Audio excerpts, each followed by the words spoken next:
फगुआ गीत है, तो आप लोग सुनिएगा, कमेंट बॉक्स में बताइएगा। फगुआ गीत है और क्या?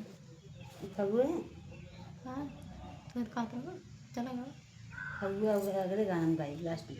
हाँ चला वह मतलब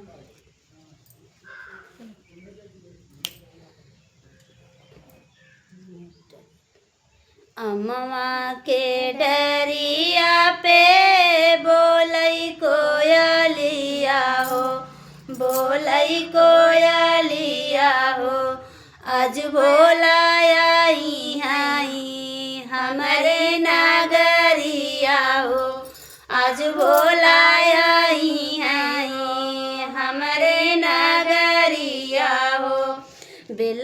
बेलवा के पतिया पे नेवता भेजवली हो, मलिया के घरवा से हरवा मंगवली हो।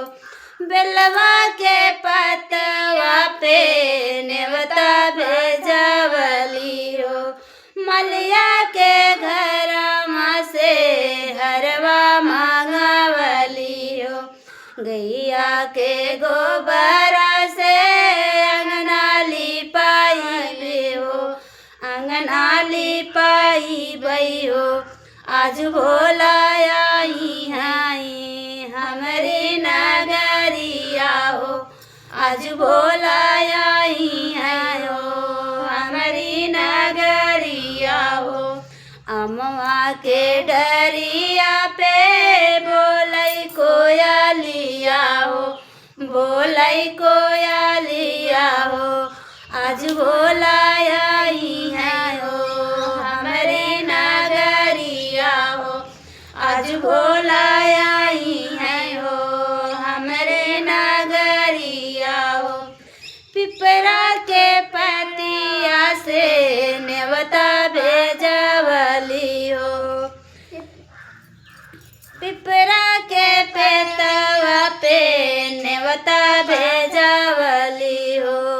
कहरा के घर से कलसा मांगवली हो, पिपरा के पतवा पे नेवता भेजवली हो।